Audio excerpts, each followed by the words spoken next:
All right, welcome everybody around the world. Mic check, mic check. All right, we're in order. So for this video here, I'm not going to be reading verses and all that. I thought about it last night. I was going to make a video, but it's basically each one of the verses all say the exact same thing.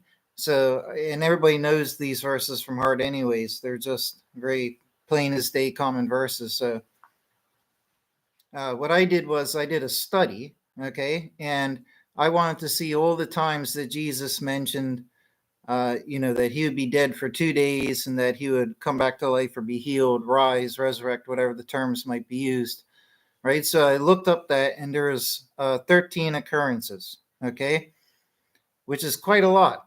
I mean, if you're talking with all the study I've done in the Bible, I'm looking for every occurrence of certain key terms, like hundreds of words. A lot of words don't occur very often, right? Especially if you're talking about specific things. So for this to occur 13 times is something to note.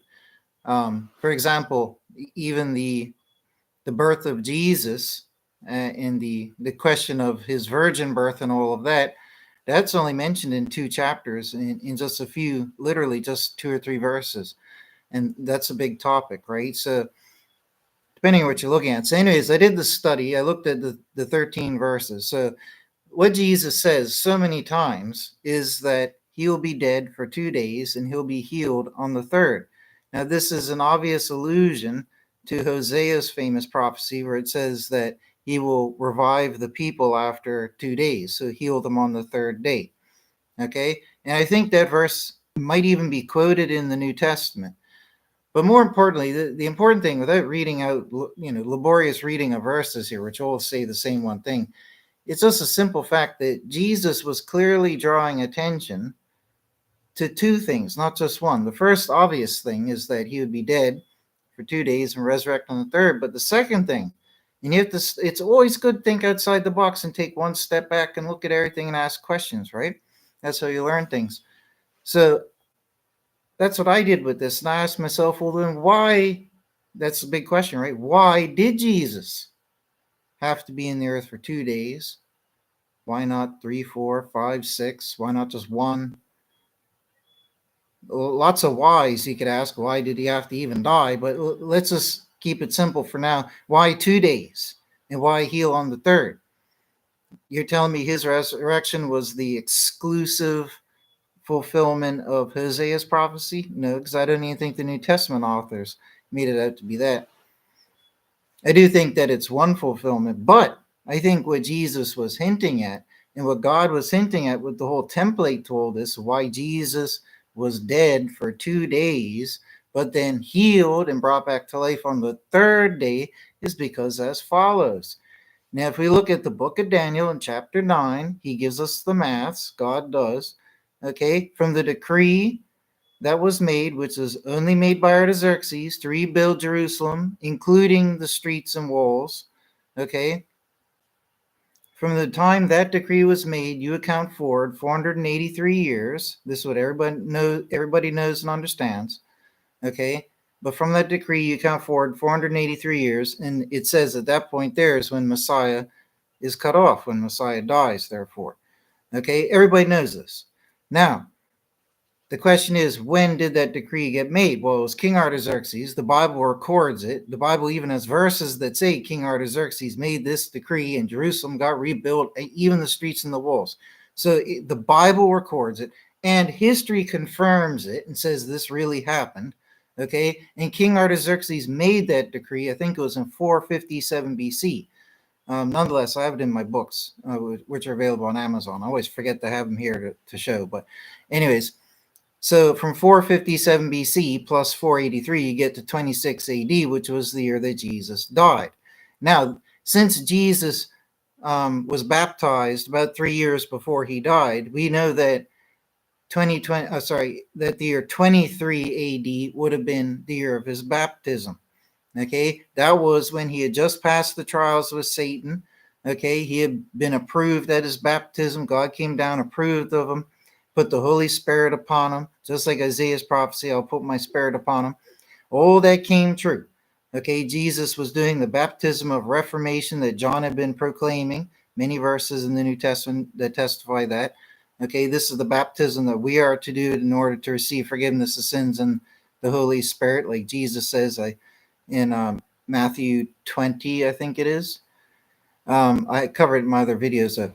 So the point is that penultimate time when Jesus got baptized is when he had just been approved as the real, as the Messiah. You are my son, you are the Messiah. He had been approved. He had passed the test. He had done the right thing. He had gotten baptized, the right baptism, all that, and God approved him, okay, in front of witnesses. And at that point, Jesus went out and did his mission work, which was doing the teachings and spreading the gospel for those 3 years until his death, okay? So when Jesus started teaching as the bona fide, approved, sealed Messiah in 23 AD, and he's sitting here telling people, I don't know exactly, maybe he said it in the moments before his death, but in either case, we're only talking and fussing over a few years, anyways, at the most, right? And if the end is just a few years off and not this year, what's the big difference? You know what I mean? It's still very soon. Okay, having a few more years to prepare might be even better, right? But the thing is this, he was baptized in 23 AD. Okay, now 2,000 years later, 2 days later unto God will be 2023. So if 2023, 2024, like the cover of my book, well, let me just get it one sec. Now I have to explain why it's got 2 years on there. Okay, so all the maths point to 2023 being the final year. Okay, so you could say after 2023 is done, 2024 will be it. It could be at some point in 2024. Okay, that's one logical premise, right? The next thing is year flux, right? As I said a million times, if an event takes place in a January of a given year or a December of the same given year, those events are in the same year, same numerical year, but those events are 12 months, i.e., 1 year apart. Okay, that's the catch. So if God is the one taking the measurements from certain events, from certain days, points, whatever it is, we don't know all the hours, days, weeks, months, and all that fancy stuff. Based on the maths that God gave us in Daniel and elsewhere, like I cover in the book here, right? We know that 2023 will be it. But because of that principle where we don't know the exact day, hour, month, week, blah, blah, blah, we don't know what time in the year that he's taking the measure from. We just know the basic year based on the maths that he provided. We have to allow for up to a year flux. Okay? So my point, let me illustrate the point in case people don't understand it. Like I said, it could have taken place in January of the year 23 AD, or it could have taken place in December of 23 AD. And if the measure of time, God says, is, let's just pretend 1,000 years, then there's a 12-month difference. Okay, so we're talking about 2023 mathematically should be the final year. Then you would think at the start of 2024 should be it, right? But no, not necessarily. And it wasn't. And that's because we have to allow for up to 12 months, right? We still have to allow for up to 12 months. So that's how it goes. Now, and I can't remember offhand. I already looked into this. The different does this, is there any implication if you're considering Hebrew calendar and Gregorian? I don't think so, because all the dates are Gregorian. Sorry, so I don't think we have to worry about that. The baseline and everything for this is based on the same units, which are Gregorian. Even if there was some difference, we're only talking about a few months. I'm not here calculating months. I'm here calculating years. Okay, so I'm not trying to calculate months. So that would make a difference to me anyways. So where was it? So back to the program. One sec. Let me just go and open this real quick. 1 second.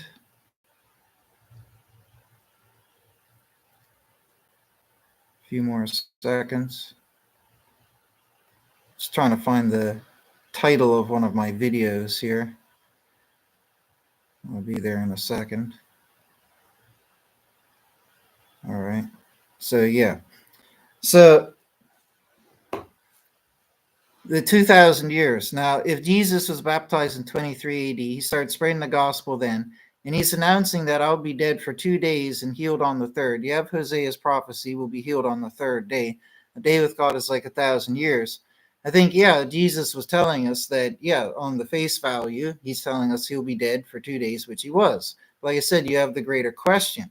Why was he dead for 2 days in the earth? Why not a different number of days? Why 2?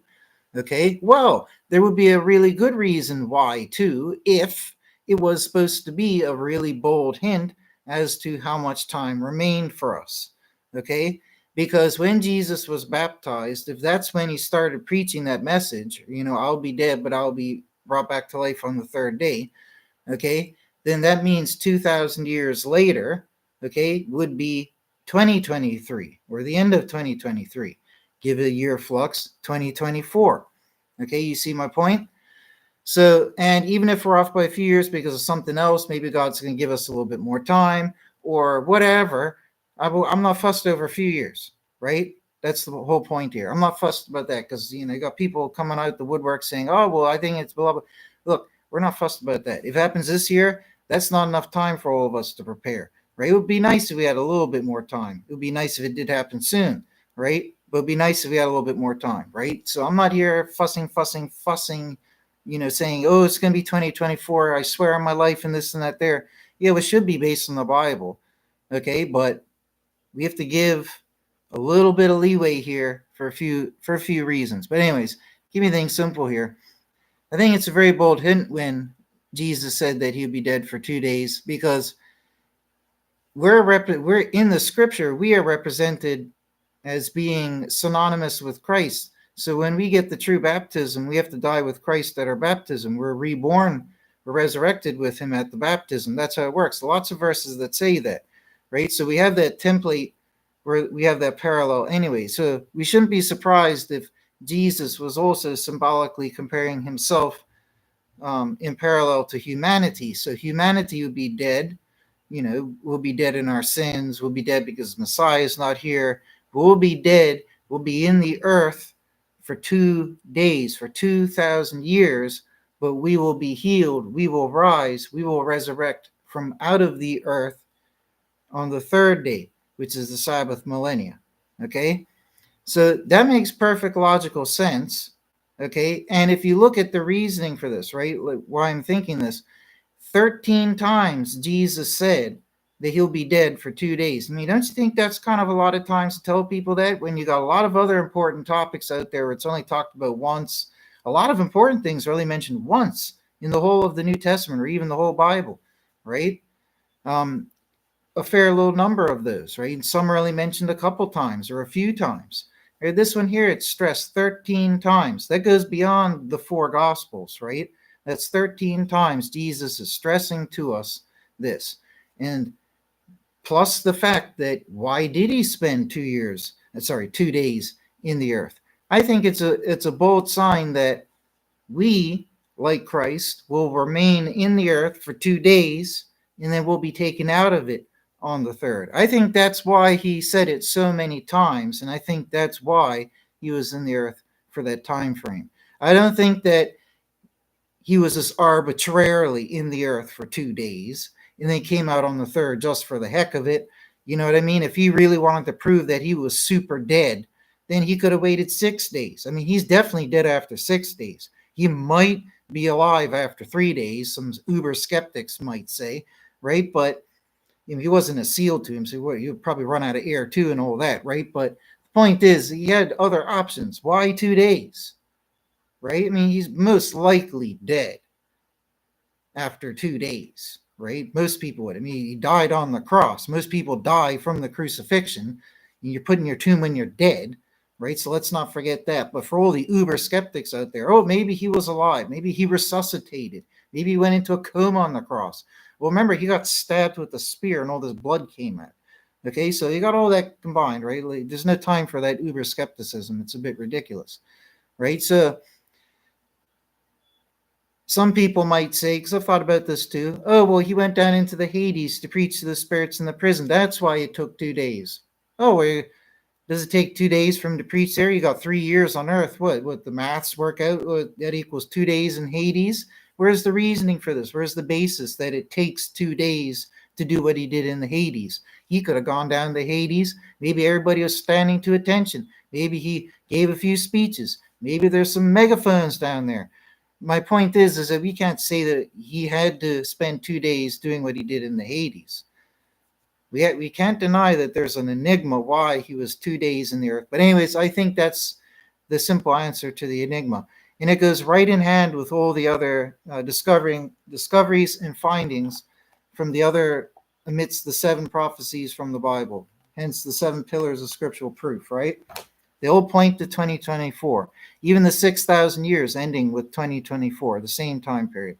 So you can't deny all this. And the very fact that the 6,000 years ends, I think I said years, not days before, 6,000 years ends 2024.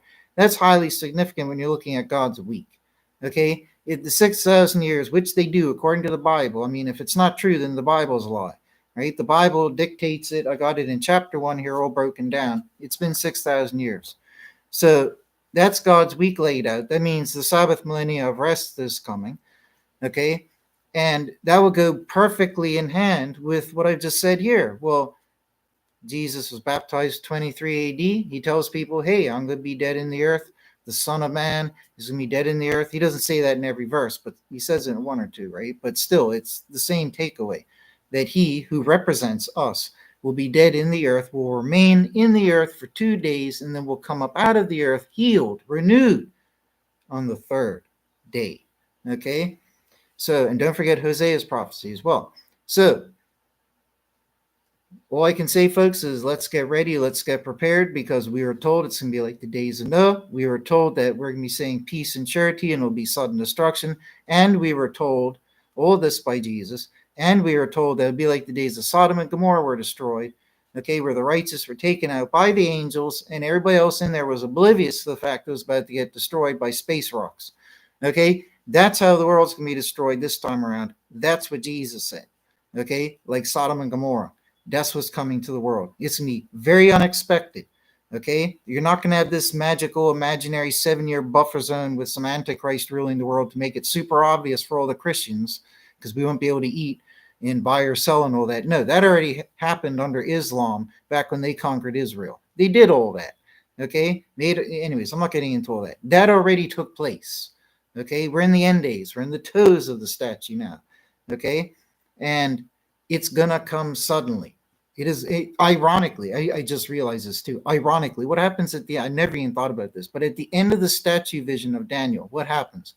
A big rock comes down. Does he say like a big smooth stone or something? But a big rock comes down and hits the statue and shatters it. Well, isn't it ironic that at the end of days, that we're destroyed by space rocks, where the earth is bombarded by space rocks? That kind of represents like a big space rock coming down. It's like a rough illusion from God that, hey, you're going to be bombarded, hit by a space rock. So there you go. I just had a little epiphany as I was finishing up the video. So, yeah. Anyways, under 20 minutes, that's pretty good. I'll get going. I just wanted to share that 2 cents with everybody, but it is food for thought. 2 days in the earth. On the 3rd day, we're taken out. Okay, Jesus was the pattern. There's a verse in the New Testament that says that Jesus was a pattern for us. And he might be a pattern in more ways than we thought with all of this happening. And the other thing, I just remembered as well. This is relevant, so I'll mention it. Now, if we're talking about God's divine week of 7,000 years, and we're going to have 6,000 years to work in as mortals, that's the mortal curse from Genesis, and then the 1,000-year Sabbath rest, so the judgment comes at the end of the 6,000 years. That's how the template works. So if we have that template there, the simple fact is this. Anybody reading the Torah, the books of the Torah, I don't even think you need any of the books of the prophets and the Tanakh.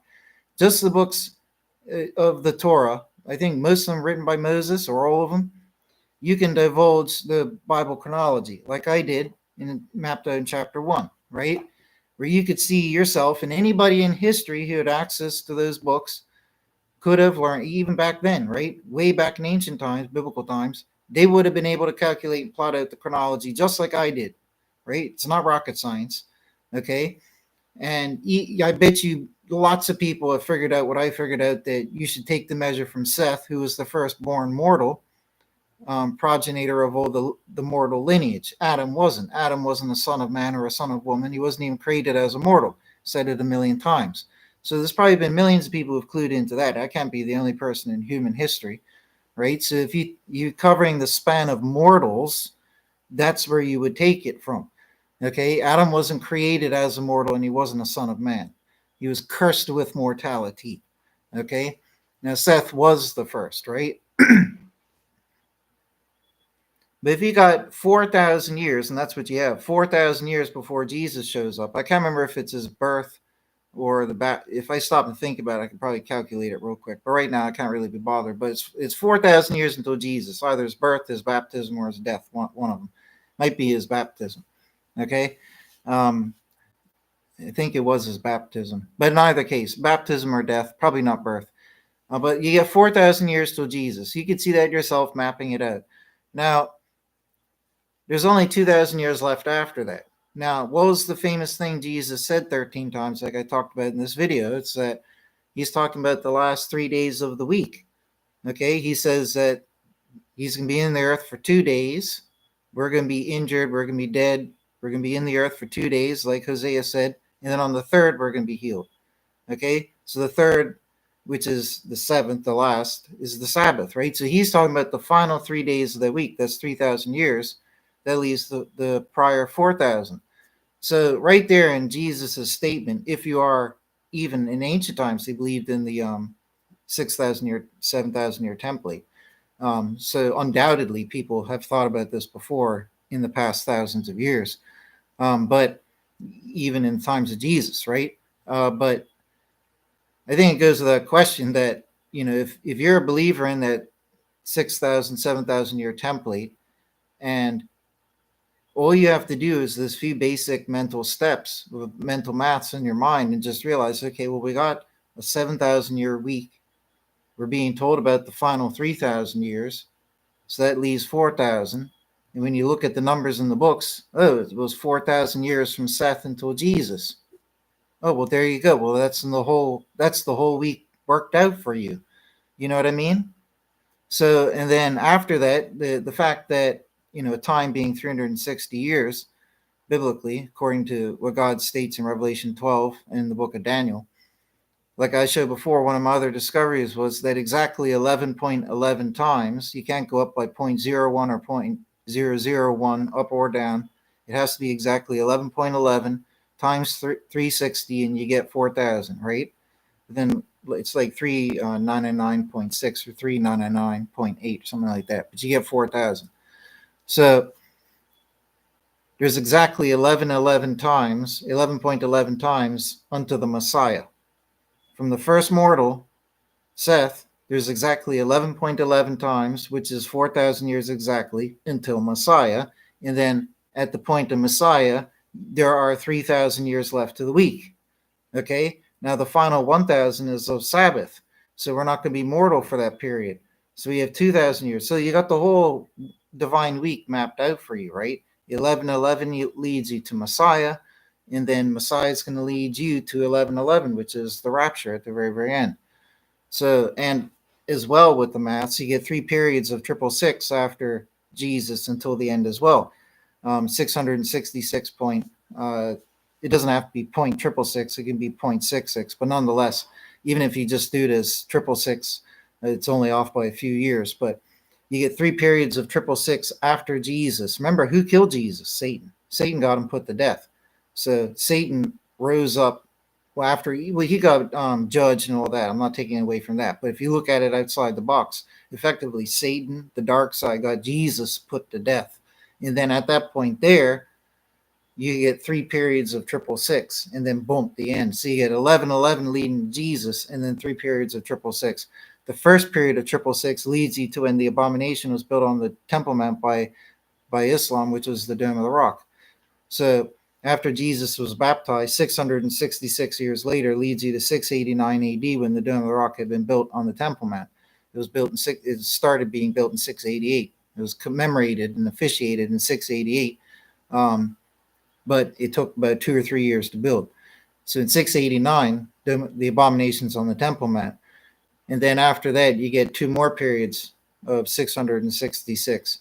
Uh, 2 periods of 666.66 times 2 is 1335, which is the exact number that God gave Daniel in Daniel chapter 12.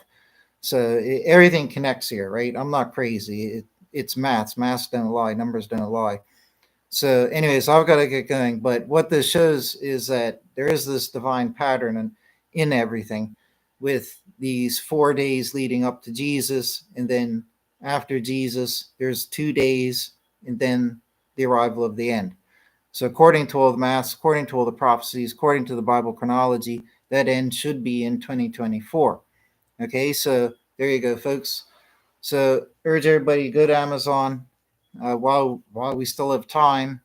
And I've got the End Days book here. That's important, but also I can't shy away from this: the true theology of Christianity. I don't really talk about this too much lately. It's been out for a few years now, but this here will revolutionize you and make you the true Christian that you're supposed to be according to the scriptures, not according to all these false teachings of men.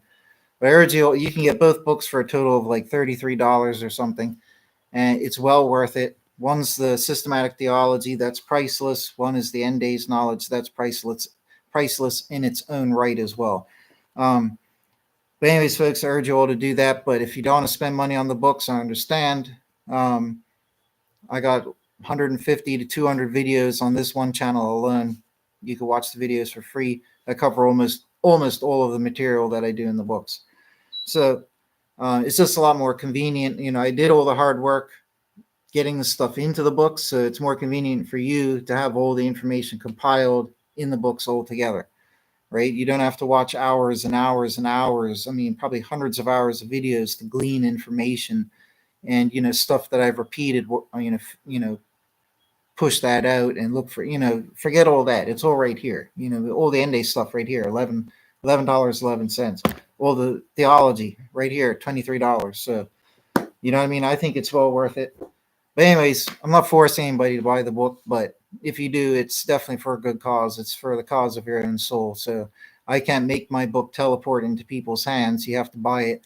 I don't have a magic printing press. I can't make books and sell them and give them away to people. I can't do that.